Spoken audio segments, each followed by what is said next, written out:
Hakupuna, National Resource Center for Native Hawaiian Elders.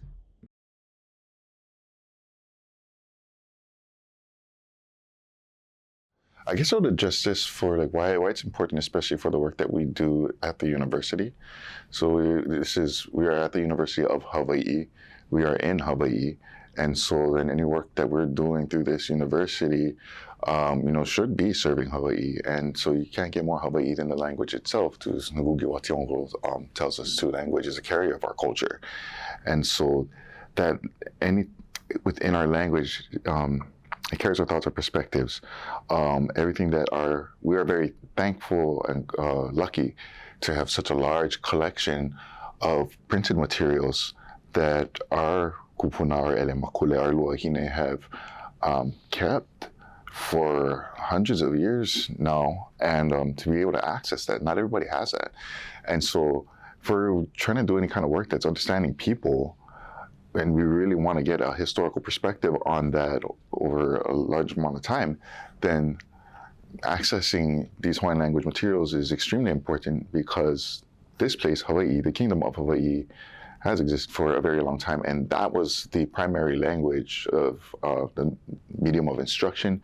It was the language of everyday business. It was a language of government, and so there's so much important information that's pertaining to the lives of our people, including the quality of their life, right? If we're talking about public health, then that is recorded in Olelo Hawaii. And so that's why it's important for us to look into that.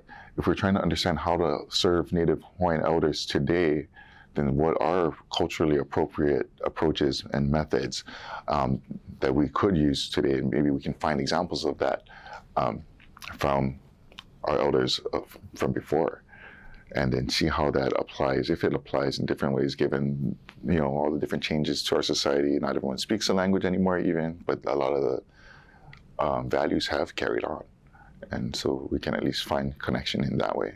The first thing that comes to my mind, like people said, our kupuna took such painstaking efforts to write these things down for us, and I feel like we owe it to them to honor that and learn what they left for us. And we did an interview project for Hakupuna, and so many kupuna today have expressed their real sense of loss for being disconnected through language.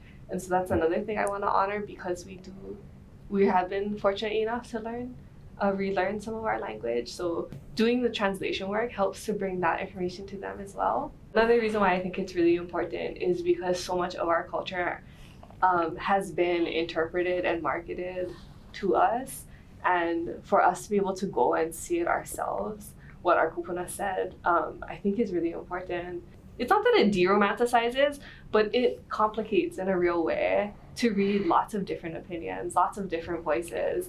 It, I guess, democratizes the information that we're looking at so that we are more than caricatures of ourselves. And we're so lucky that we have these things written down for us. So that's the broad base that I want to inform our cultural identity today, and when we're thinking about interventions for kupuna and people Hawaiians across the life course. It's that's what I would like it to be informed by.